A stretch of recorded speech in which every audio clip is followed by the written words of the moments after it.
All right, well, here's another podcast episode.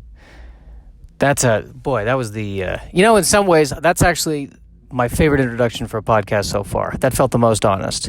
There was so much regret and fear and disappointment loaded in how I did that introduction that I think we're on point now. I finally feel like I've found my stride. Okay, so topic number 1, voting. Voting, everybody. Voting, ladies and gentlemen, voting. Go out and vote. Go out and vote. Yes, I'm not saying don't vote. I will kind of say that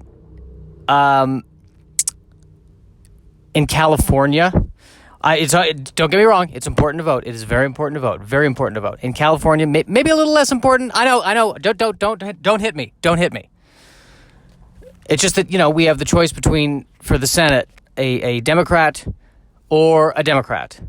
I don't feel like you see that too many other places right now. Democrat. If nobody votes, if 0 people show up, a Democrat is still getting in. Democrat, boom. The difference is Dianne Feinstein, who is... I don't want to jump to the first... I don't want to jump to this because I feel like this is the obvious thing to say immediately. But old. Yes, she's old. Does that mean that she is any less capable than a younger person? Absolutely not. But statistically, yes. So there's that. And then we've got this other guy, Kevin DeLeon. And he is, of the two, more progressive. You know what? I'll be honest with you. I don't know what that means. More progressive. I don't know. I think maybe he eats spicier food. I'm not sure. And here's the other thing, too. When I'm looking at these ballot measures, I'm always afraid that there's some detail or hidden thing about the measure that I don't know about. Like I'm reading one measure that says, well, if we raise the sales taxes, we will put that towards the school system. And I'm like, oh, okay, well, that makes sense. We're helping the school system. That's good. But what I don't know, what is not being said underneath all of that, is that part of the process involves murdering babies. Whoa, excuse me, what? What? Yes, you see, vampires are the ones who wrote the bill. And wait, that's not in the little blurb. Yeah, but that's how this works. I mean, do you care about the school children? Well, I do, but how many babies? 40. Wow. How 40? How do we know exactly 40 babies? Well, the vampires have gotten very good at determining how much blood they'll need. So we'll just have to sacrifice 40 babies. That's all. How do you choose which babies? You don't need to worry about that. That's one of the earmarks. I don't think that's a proper way of using the word earmark. The point is, do you care about the children? Do you care about the children or not? So that's happening with the voting. On matters more domestic, I'm currently dealing with a low-flow toilet that I want to kill. I want to murder this toilet. I really do. And I've been told that, and if you're not familiar with what a low-flow toilet is, by the way, it is a toilet that conserves water by not working. That's how it is. It's just a pool of water. That's what it is. I hate low-flow toilets. I don't like continually having to say hello again to my poop. I really can't stand it. It's things like this that make me go, you know what? Screw the environment. I just want to flush the toilet once. I want to flush the toilet without worrying. That's all I want. That is what I want. How powerful do I have to be to get a high flow toilet? I want a high flow toilet. That's what I want. I want the SR-71 Blackbird of toilets. Where can I get this toilet? We're living in an era where it's legal to buy marijuana, but I'm guessing it's illegal to buy high power toilets. This is coming dangerously close to a Seinfeld episode. But they had to buy illegal high flow shower heads. But this is way more dire. That I can manage a low-flow shower. I can't do this. I don't deserve this. Which of the two, Feinstein or De Leon, which of the two is going to get me a more powerful toilet? That's what I need to know. That is what I need to know. So I'm dealing with that. I also recently downloaded the new operating system for my iPad, and I noticed that the little symbol that indicates whether or not the Wi-Fi is working has been moved from the left side of the screen to the right side of the screen. Why? Why?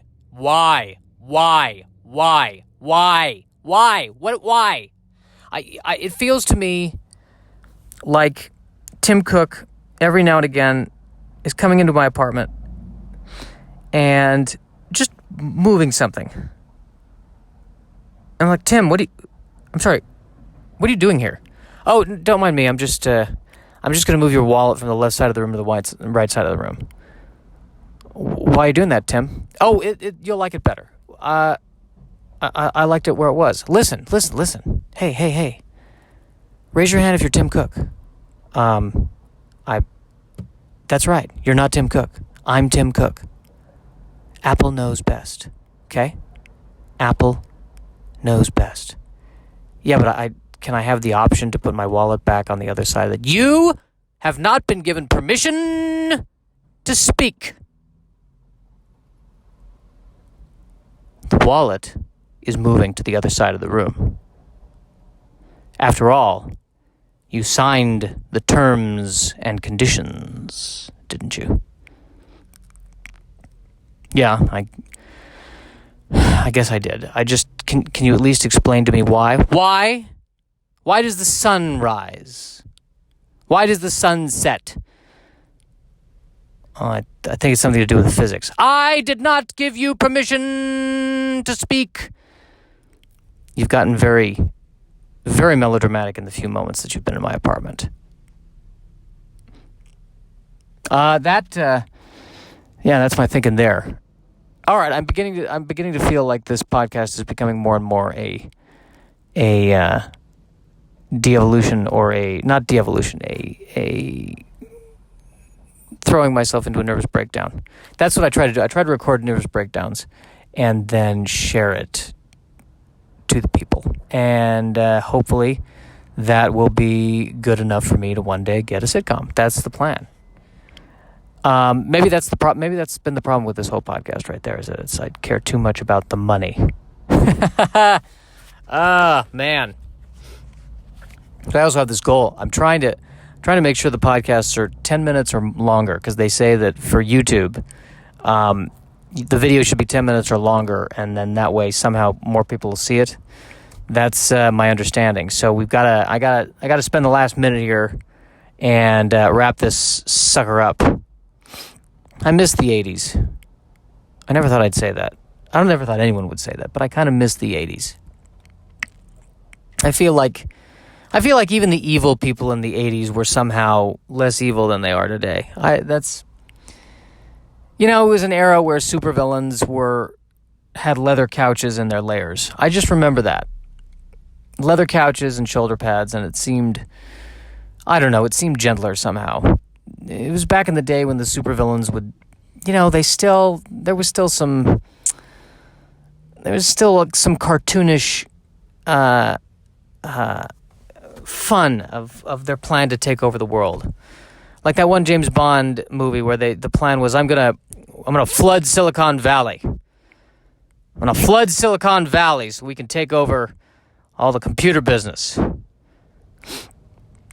And there's probably about 90,000 issues with that problem. But nobody would disagree with that supervillain because it was Christopher Walken doing it. And you're like, yeah, you know what? Yeah, I'm on board with that. Flood the valley. Let's do it. What do we need? A super physically fit Bond girl. Great. What else do we need? A bomb. All right. Get it. Listen, whatever Christopher Walken wants, Christopher Walken gets. And that's really the essence of this podcast.